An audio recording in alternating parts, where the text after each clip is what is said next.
Bitcoin, we assume is going to go up a lot more in value over time because it has in the past and we think it will in the future. Just, we can talk about why we think that, but we want to own as much Bitcoin as we can, and we want to do it in the most accretive way we can, which is to sell our shares at a premium to our Bitcoin holdings. Welcome to Proof of Thought It's the Podcast. first digital good anyone could actually own. It's a big deal. Charles, here's your first principle. As we looked at ways to improve, to create value, to maximize shareholder value, we stumbled on Bitcoin. It was an awesome podcast. Best one I've done. So thanks again.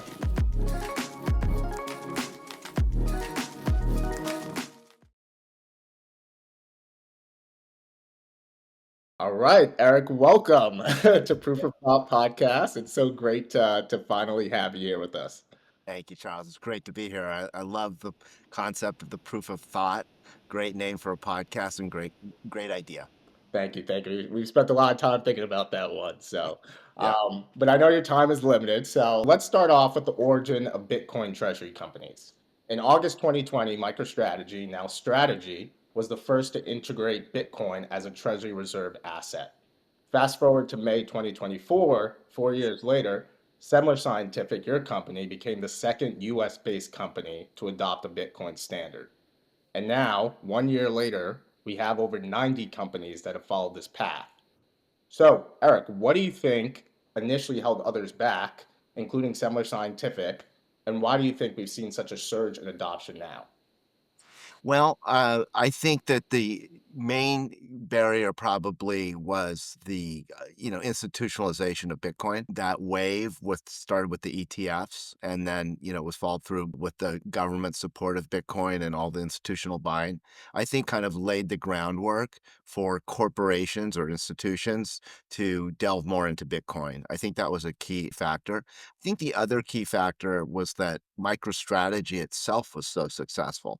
Didn't happen overnight. The company had its ups and downs in the first 2 years or so of that strategy. But once it had become clear that MicroStrategy was really creating real value and really turning finance upside down, I think a lot of companies like ourselves took notice of it. Maybe they didn't act on it the way we did, but I think, it became much more of a mainstream concept. You often hear people talk about the Overton window shifting, and it shifted. I think a lot of that, though, was propelled by MicroStrategy's success and also institutionalization. Speaking of MicroStrategy and Michael Saylor, he famously says there is no second best. However, we're seeing an interesting dynamic, I think, in this space. Companies that are adopting the Bitcoin standard are actually benefiting from this powerful network effects. Unlike traditional competitors, these businesses seem to operate more in a collaborative nature. So, as an experienced business leader and an investor, how do you view this sort of co-opetition versus traditional business competition, especially when you think about the evolution of Semler Scientific before and after adopting Bitcoin standard?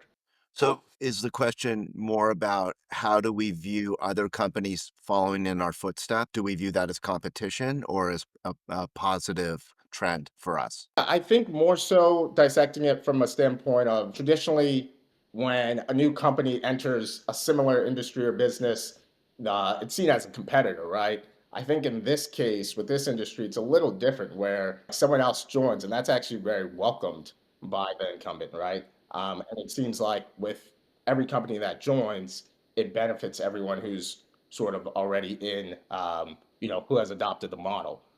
So I'm curious how how you kind of think about that and how sort of your perspective has shifted, pre-Bitcoin standard era to today, seeing this sort of dynamic. Yeah, that's a really interesting concept and point you're making. I think that there really is this kind of cheerleading aspect to it where you do want to see other companies follow in what you're doing. I actually have been doing this exercise on X called Zombie Zone, where I point out companies that should do what we did and adopt the Bitcoin standard. And the reason that I want other companies to do it is because I think we'll all benefit from that. I think that the more institutional buying that you see, the better off we all are because it will drive the price of Bitcoin higher. And I think that that's a positive thing. And so I'd rather have thousands of companies doing what we're doing than just be one of a few large ones buying Bitcoin and not really having an impact. I'd rather be a small fish in that big pond of people, driving up the price of Bitcoin through their treasury strategies. No, totally get that, and we'll get to the zombie companies shortly. But I did want to ask about, as your company initially took on this model, from a leadership perspective, how did you navigate the process of getting buy-in from the board, management, shareholders, and employees to adopt Bitcoin? And do you have any advice for senior executives looking to make a similar transition? Sure, great question. It's a process, it's an educational process. In our case, we had a board of people that were not actively involved in Bitcoin, didn't really know it that well, and I had to educate them with Michael Saylor's podcasts help. He did a lot of podcasts talking about zombie companies that I shared with them that resonated. So that was helpful to have this clarion call basically from Michael Saylor to zombie companies like ourselves. We had also been very frustrated going through a process of trying to figure out ways to use our large cash balance to either buy back stock or look for companies to buy in the healthcare space. And we just kept kind of running into a brick wall trying to find opportunities that were certain to provide good upside, and we just couldn't really find them. And as that was happening, Michael was just making this clarion call much louder and louder towards zombie companies. I'm just shocked that we were the first one to really react to it, public company wise. And given how successful he is, and now that we're immersed in it, how excited and convicted we are in the concept of it, it just surprises me that there haven't been more companies doing this. But it took some time. It's an education process. Also, there were some obstacles with the SEC. The old SEC was difficult, a lot of red tape, a lot of questions back and forth. It wasn't an easy review for a shelf filing, for instance. In a contrasting sense, the new SEC approved us immediately for our latest shelf filing. So it's like night and day now, in terms of how the SEC treats corporations and Bitcoin. And I think that that's also just another reason why it'll just be easier for companies to do what we did than it was just a year ago. Yeah, no, that makes sense, and I think contributes to why we're seeing this sort of exponential increase in the number of companies, despite the second one taking a while after MicroStrategy. But Eric, you also have 25 years of investing experience, especially as a technology, media, telecom investor, and you've seen a lot of game-changing technologies over your career. How does Bitcoin as a technology and the Bitcoin treasury model as a burgeoning industry compare to other misunderstood, skeptical innovations that ultimately over-delivered? Essentially, which past technologies or industries would you compare this to help others better understand what's happening here? Yeah. I mean, this is a mega trend, like a lot of mega trends I've seen in my investing career. I mean, one of the earliest I saw was the internet. Then, cellular phones was another one. It's hard to imagine, but I did see that whole emergence. And, broadband and AI and all those things have just been, amazing to watch. And with most of these mega trends like Bitcoin, I think that there's obviously a lot of skepticism, and investors tend to underestimate the opportunity. They're kind of stuck in the past and the legacy world. And it's very difficult, I think, for especially people that follow the stock market who aren't looking out that far to kind of grasp mega trends initially. I think Netflix and streaming was another one that people just didn't see. Were really on the wrong side of that trade for many years. And now, everybody thinks Netflix is a great stock and a great story, but it really wasn't like that when it first started out. I think there's a great quote. Jeff Bezos said it recently. People tend to overestimate risk and underestimate opportunity. opportunity. And I think that's kind of what it's about. And so I guess in that sense, Bitcoin is like a lot of those things, although I have never really seen anything in kind of the financial currency world that is anything close to this. And I think that it's amazing how in a very short period of time it is really starting to vie with gold for being a real store of value in our world, which is, in only 15 years is kind of stunning. We'll get to there as well. I'm curious to hear a little bit more about your take on the valuation aspect. But wanted to bring up a quote that Warren Buffett has said, which is, "I'm a better investor because I'm a businessman, and I'm a better businessman because I am an investor." And we were just talking about your experience as an investor. So, given that experience as a hedge fund manager, how has that shaped your role now that you're leading a public company that's actively investing and buying Bitcoin?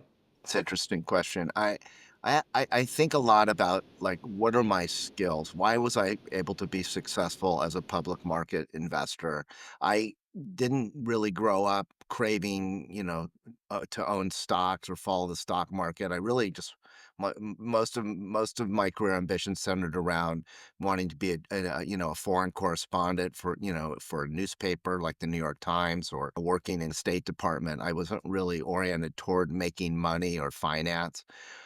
So, when I think about why I was successful as an investor, it's really because of a few things. One was that I pursued investing as a journalist, as an investigative journalist. There weren't really any investigative journalists when I was started out, which surprised me in the investing world. And I viewed it the same way. I looked at it as like, okay, I have this skill of interviewing people, trying to build a thesis on a stock and testing it and just kind of building this story and constantly adding to it and getting resources and building a network of people I could rely on to cover the beat, basically, which for me was media and technology. And so that was kind of a skill that I think has helped me kind of analyze and get familiar with Bitcoin. But I think the most important skill that I've developed as an investor is this concept of trying to maximize value for shareholders. And that is something that over time, when you spend so much time investing in individual companies, I wasn't so much a macro investor. I was focused on individual stocks. And you get to know the management team, you get to know their competitors, you get to know the sell side and the buy side analysts, and you become, in a way, an expert on a stock. And I did that, that's where I prided myself, was being, through my journalistic skills, becoming kind of the expert on a stock. And a lot of times I was wrong in terms of buying a stock that went down a lot for years. There's some stocks I owned for 15 years. And I just, after a while, you just get so frustrated. Like you see a revolving door of CEOs and you're just like, come on, you start to realize you actually know the company better than the company, because the guys who are there just keep getting fired and they bring in a new guy and he doesn't really understand, doesn't have any context. So as my career progressed, I started to get kind of very focused on that concept of maximizing shareholder value. And that led me toward being more of an activist. So if I owned a stock for several years and it wasn't working, I decided I'd do something about it. Like I'd go on the board or write them a letter and try to do it in a cordial way. You always start in a friendly way, and if you can't get anywhere, you need to put more pressure on them, you do that. But I found out that I was really good at that. And so what I think I know how to do well is how to create value in a stock, and what investors look for when they buy a stock and want it to go up. What are kind of the key kind of aspects to value creation. And I think that's an important skill that I've developed. So with Semler Scientific, 2 years ago, I got very frustrated with the stock price. I was a passive investor in the companies since 2007. And I just decided that I was a large shareholder, but I was never really actively involved in the company. As a healthcare company, I didn't follow healthcare. It was an investment I made, in 2007 to help my father out, who started the company, who's no longer involved. And so I just decided that, I wanted to get involved, to get on the board and try to fix the company, turn it around. The stock had gone from $153 a share to like $20 a share in a short period of time. And I was, upset about that and wanted to, affect change. And that's why I went on the board 2 years ago. And as we looked at ways to improve or to create value, to maximize shareholder value, we stumbled on Bitcoin as the solution for us. And that's kind of where we're at. And that was a result of my activism as an investor. And that's how it happened. Semler Scientific, by the way, this is an interesting side note. It went up 136x in 5 years. From 2016 to 2021, it was like a forever stock. It went up every day from, not literally every day, but it felt like it. Literally from like 2016 to 2021, over 5 years, it went from $1.12 to $153 on one product called PAD, which is peripheral arteries disease, not product, but that was the disease that our product, QuantaFlow, focused on. A super successful product, very high margin, and our customers loved it. And that product drove us to like $1.2 billion valuation. But 2 years ago or so, the government started to kind of make things difficult for us. They changed some of the reimbursement rules for this product, not just this specifically, but they changed rules at CMS, which caused our stock to stumble. And then we're kind of in the process of trying to recover from that on the healthcare side. Yeah, well, you mentioned 15 years holding a stock, and I'm like, these days, you're wondering whether people could even hold a stock for 15 days. It's like, I can't even imagine 15 years. But of course, when you're thinking about these mega trends and these shifts, these paradigm shifts in the world and in society, you kind of have to have that mindset. But very interesting detail too about the Semler scientific trajectory there. I didn't know all of that. But wanted to move to a special section we have on this podcast called First Principles. So our regular listeners may be familiar with this section. Essentially, I'll ask you a few questions about specific ideas, and I'd like you to break them down from the ground up. I want you to explain your ideas through reasoning or prove your thoughts step by step. To start, let's break down the different capital markets tools that Semler has used to acquire Bitcoin. Semler started with cash on the balance sheet, moved to ATMs, and later convertible notes when options trading was approved. More recently, the company filed for its largest ATM at $500 million. So, can you explain what these different capital markets tools are? Cash flow, ATMs, convertible notes, how they work, and when they're most advantageous or accretive for maximizing shareholder value, maybe starting with the simplest cash flow. So when we first embarked on this, our goal was really to deploy our cash flow and our cash balance. And so there's basically three buckets. The first bucket is the cash that you generate as a business, which we do through our healthcare business, and the cash that we accumulate on our balance sheet from our operations. So we deployed most of that cash to buy Bitcoin. That was kind of our first step. And then as we continue to generate cash, we would use most of that cash to buy Bitcoin. The second bucket was getting what's called an ATM. It's a shelf filing with the SEC to get permission to sell your own shares in the market in order to use the proceeds to buy Bitcoin. And that is something that Michael Saylor championed and did very well that helped propel MicroStrategy's stock over the years. And that became a tool that he used to raise cash to buy Bitcoin. And the idea behind that is that when your stock trades at a premium to the value of your Bitcoin holdings, ideally you should sell the stock and take advantage of that arbitrage to buy Bitcoin. And Bitcoin, we assume, is going to go up a lot more in value over time because it has in the past, and we think it will in the future. Just, we can talk about why we think that, but we want to own as much Bitcoin as we can, and we want to do it in the most accretive way we can, which is to sell our shares at a premium to our Bitcoin holdings. And so that's the concept of using your ATM at the market offering that is basically an opportunity to sell your shares to buy Bitcoin when your stock is trading at a premium to your Bitcoin holding. And so we've done that. We do have an authorization now for another 500 million. And then the third thing that we did in late January was a convertible note offering, where we raised $100 million of convertible debt, which is a hybrid of debt and equity, and we were able to create the debt at a 4% interest with a premium as like at $100 a share, something similar, way out of the money, above our stock conversion price. And the idea there was to raise capital in a less dilutive way than selling our shares in the debt markets, and that would give us just another bucket of financing capacity. And so we did 100 million, and the attractive aspect of the convertible debt too is that it's long term and it's not puttable to us until it matures in 5 years in 2030. So we have a lot of time to pay back the debt, and we're hoping that by in those out years that we'll have so much Bitcoin relative to our debt that it won't be an issue for us to cover the debt through probably through cash flow or ATM sales or whatever we'll need to do at that point, or hopefully be in a position to refinance our debt as we get bigger. So those are the three different ways that we've bought Bitcoin: through the cash we've generated, and through ATM sales, equity sales, and through convertible debt.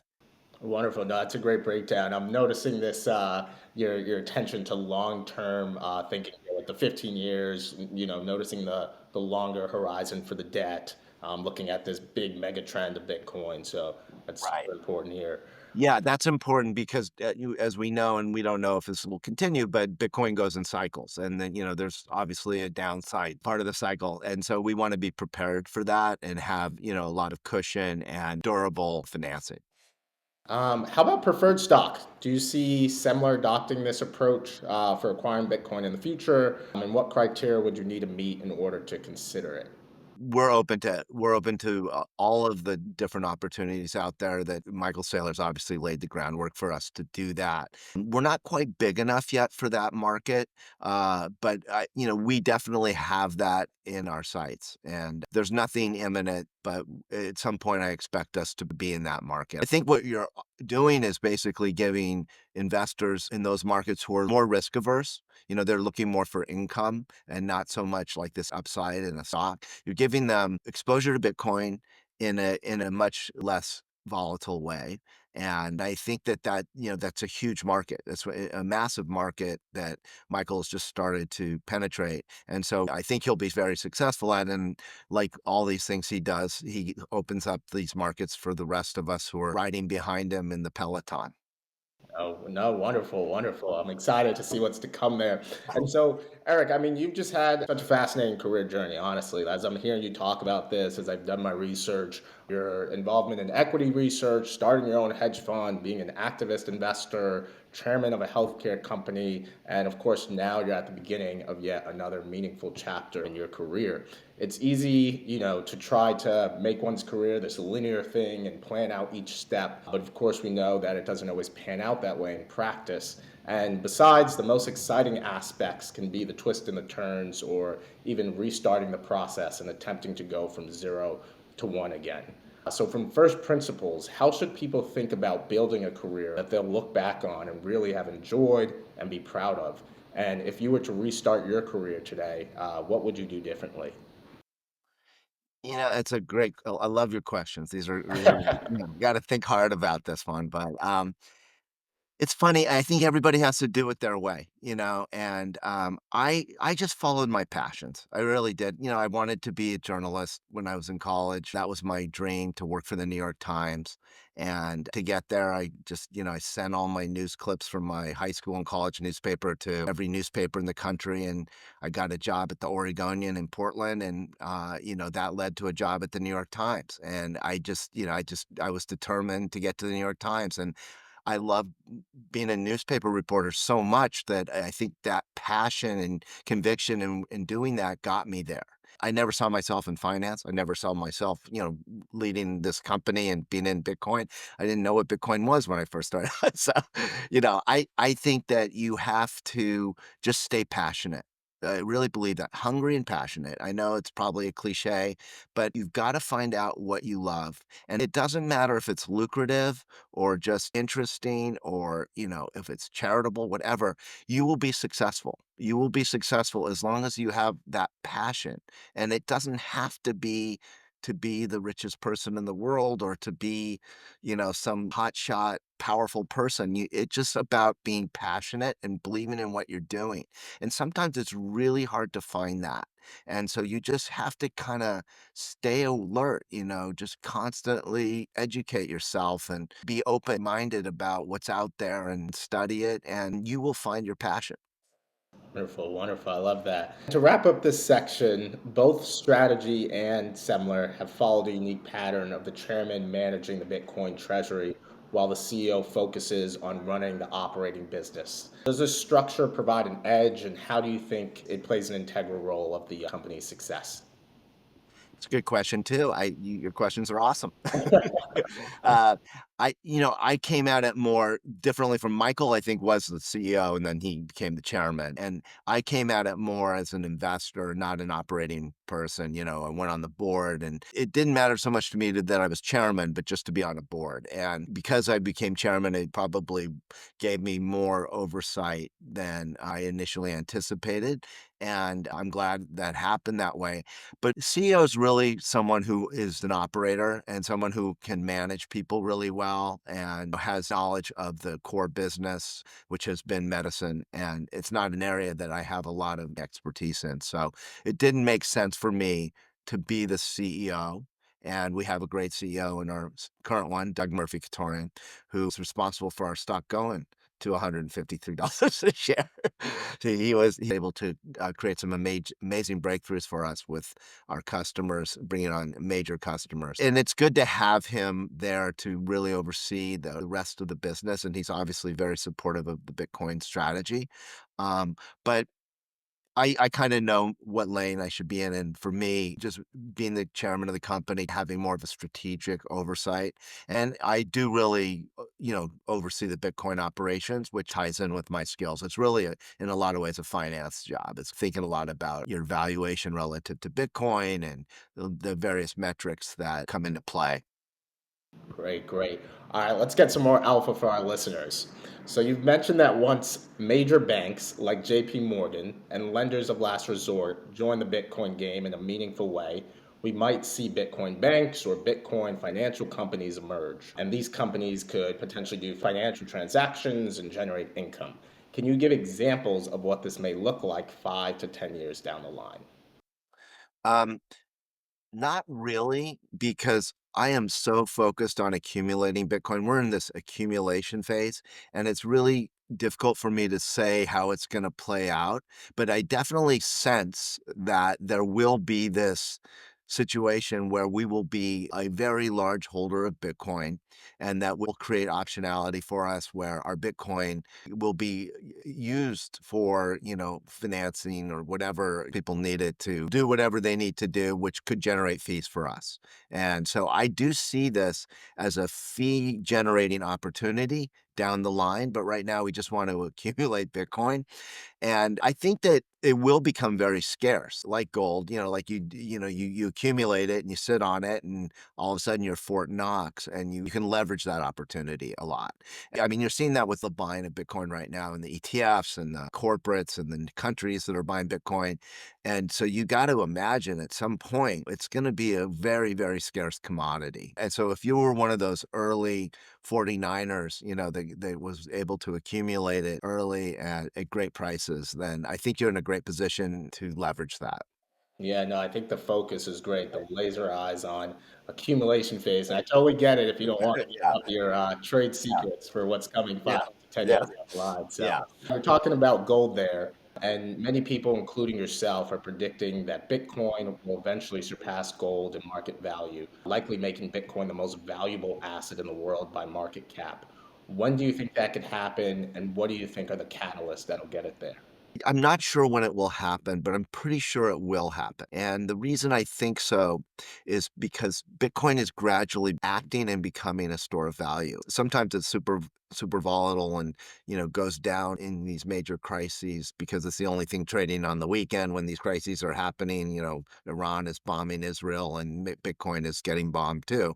But I think that that's starting to change. I was been super encouraged by how well Bitcoin has acted during this very difficult time in the markets with the fear of tariffs. And I think that it's really great to see that. It hasn't performed as well as gold, but it's kind of isolating itself from tech stocks, which, is great to see that decoupling, which we haven't seen very much of in prior crises. And so that's encouraging. It makes sense to me because Bitcoin isn't subject to tariffs. It's not reporting earnings people have to get anxious about, and there's no counterparty risk, so there's a lot of reasons why it should act like a store of value. And gold has performed so well that it's gotten to the point where the valuation on gold is starting to make people scratch their heads and think, oh, I need an alternative.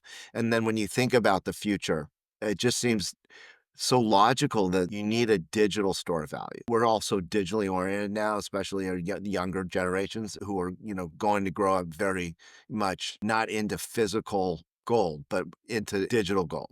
And so to me, I think that's the path is that like, how long does that take? Another generation of kids who will say like, wow, I didn't know you could actually own gold as a store of value. That's crazy.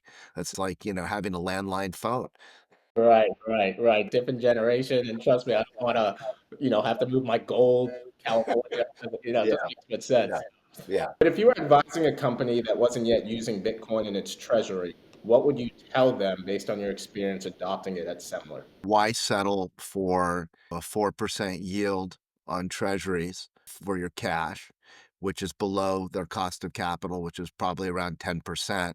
Why would you not want to invest your cash in a commodity like Bitcoin that has been going up, 40 to 50% every year and will not lose you money, because we know that a lot of these zombie companies are actually losing money sitting on their cash when they could, be buying Bitcoin. I think it'll become more mainstream when custody improves and like big large banks get involved in custody. I think that will be a turning point, and that's starting to happen. We're starting to see that where some of the well-known custodians are getting their feet into the game, and I think that will become more institutionalized. That will be a big deal when that happens. I think that it's a pretty simple argument. It's just a return on your cash. That really should resonate with zombie companies who are not showing great success on the P&L side, where they're not growing much and the stock market is not really interested in them because they're not growing. So those types of companies should see the merit in doing that. I think it's harder when you're a company that's growing 40% and you're a high flyer and you generate a lot of cash, but and your stock's working. Why even take that risk from their standpoint? Why deal with the volatility of Bitcoin? I kind of understand that. It makes sense to me because you're creating tons of value on your P&L side. The kind of value that we're making on the Bitcoin side, you're making on the P&L side. So why worry about the balance sheet side if you're them? It's kind of like us, like it would be great if our P&L was ripping, right? And we were in a business that was growing 45%. I mean, having both work at the same time is nirvana, and I'd love that to be the case. I'm hoping we can still do that at some point, but that would be an incredible story to see like a Meta, which is generating so much cash and growing, doing the flywheel both on the P&L side and on the balance sheet side. Yeah, no, that's super interesting. I don't think I've thought about it that way because they're also laser focused, but maybe on the P&L side. But yeah, time will tell. We'll see. I wouldn't be surprised though if you mentioned Meta, they'd probably Tesla, if we're talking about Mag 7, has already Yeah, bought some Bitcoin, but yeah. maybe Meta would be the next one there. You have been itching to talk about these zombie companies. So before we wrap, we'll do a couple rapid fire questions. So to kick us off, in your opinion, which three zombie companies could most benefit from adopting Bitcoin right now?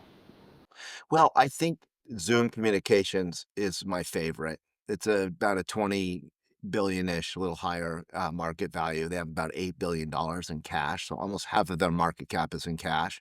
They're growing 2 or 3%, and they generate, I think, like close to 2 billion of free cash flow a year. So their cash balance is growing. They do buybacks, but their stock has really underperformed and has continued to underperform. And it's obviously in a crowded market competing against some big guys like Microsoft, Teams, and Google. It's a household name. It's a great brand. I'm not saying they should shut down the business, but I think that they have thrown so much spaghetti at the wall that hasn't worked, and they've tried to buy things to grow. And I think it's just they've hit a point where they should really consider this. And you would hope that they might be able to do it because they're really controlled by their founder, who is a brilliant guy who I think was head of Google's brain trust basically before starting Zoom.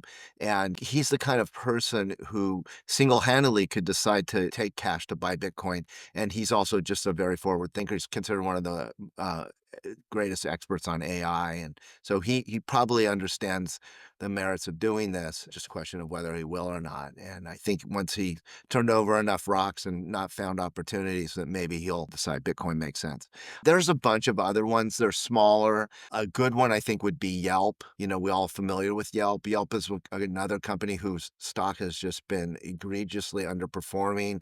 Management team there is really enriching themselves and kind of paying themselves way too much money, and it's frustrating to watch. It's been a stock that I've been an activist in the past, and they generate a ton of cash. They have a ton of cash on their balance sheet, real free cash flow machine. They do have obviously some secular issues with all the different types of apps and competition that's out there, but they've managed to maintain a pretty solid business that's growing single digits and generating a lot of free cash, and they should consider using all their cash to buy Bitcoin. So that would be another one.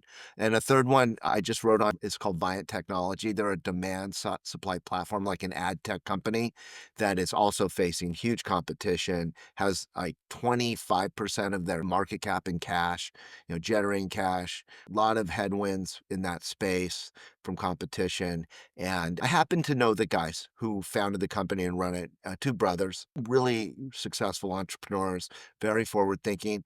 I think they would do it. I personally think that they have the fortitude and the real foresight to adopt a Bitcoin treasury strategy. They pretty much control the company through voting shares and half of the board. They have two of the four seats. So it's a situation where they also could kind of make the call. And I think that if you look at some of the things they've said on the record, that they have a federal view of Bitcoin. And so that's part of why I focus on them on my latest zombie zone, because I think that they're more inclined than most to pursue such a strategy. No, love it. Very thoughtful on that as well. And then just sticking with the rapid fire here, would Semler be to acquiring a high cash flow company to accelerate Bitcoin acquisitions, or even potentially acquiring another Bitcoin treasury company to expand its holdings, given the high multiplier effect of just outright purchasing a large quantity of Bitcoin on the open market?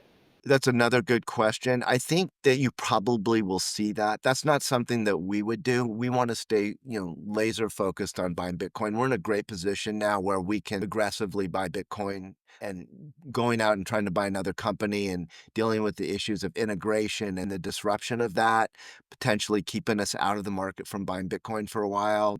So those types of things can be very distracting. And oftentimes the company you want to buy resists the opportunity, especially a company that hasn't performed well as a stock, maybe was at a really high price a long time ago and kind of has visions of being back there. Why would they sell at the bottom? They would rather keep fighting. And so it's not a wrestling match that we're looking to get involved in. We just think it will take away from our laser focus on just buying Bitcoin. We're in a great spot right now where we'll still generate cash flow and we'll generate ATM sales and potentially other avenues for financing that will allow us to just keep accumulating Bitcoin. Love it. I think what I'm hearing here is it's just a lot simpler to just keep stacking stacks, It as they say. is. So, And I think that we're not buying them, but we're pushing them hard to go do what we're doing. And we encourage that. love it. All right. Well, as we wrap up here, I know you love the quote, make every day a masterpiece. What's the story behind it, and how do you apply the mindset daily? Well, I'm from Portland, Oregon. And when I was 12 years old, my favorite team in the world, the Portland Trail Blazers, won the NBA championship for the first and only time. And the leader of that team was a guy named Bill Walton, who sadly died last year. And I got to know him a little bit before he died. I had lunch with him, and that was like the last thing he might have said to me that day was make every day a masterpiece. It's just a very positive, upbeat guy. And at the time, I'm sure he knew he had cancer and maybe knew he was dying. He didn't tell me that, but the fact that he said that just, was so profound. And he actually was quoting his college basketball coach, the legendary John Wooden at UCLA, who actually came up with the quote. And he worshiped John Wooden, and he talked about John Wooden all the time and all the things that John Wooden had taught him. And so Bill Walton had just such a huge impact on me, not just as a basketball player, but his whole outlook on life. And make every day a masterpiece really captured the type of person he is, the type of person that I yearn to be, which is to kind of treasure every minute. Wonderful, wonderful. And as we close here, just wanted to know, what are you currently reading, listening to, or learning about that's inspiring to you or shaping the way you think? Well, I have been reading, just to give you a little background on me, I get probably over 1,500 emails a day. From various research firms on public companies all across Wall Street. So I am spending most of my days reading up on companies and trends. And then I'm going to meet companies, like I was at the Tesla Gigafactory recently, test driving their robo taxi. And so I do a lot of trips like that. I'm very interested in the powering issue as it relates to AI and how that's being powered. So I'm spend time meeting with a lot of companies in that space too. And so I kind of read a ton of research every day on all kinds of trends in companies, including Bitcoin. In terms of podcasts, I love all the Bitcoin podcasts. I can't get enough of them. I spend so much time, listening to those podcasts and eating them up. I think they're fantastic. Okay. And where can people follow your journey and continue to stay updated on your work? Um, I I would just say X. I'm not a big social media guy, but Semler Eric at Semler Eric on X. I wasn't even on X when I started this journey. I had like an account, but I'm learning. All right, all right. And maybe we'll see some more hot takes on the zombies. Yeah. All right. Well, Eric, thanks so much for joining us Okay. today. We really appreciate your Thank time and you. insights. Okay. Take care. It was great. I'm enjoying it. Thanks. Take care.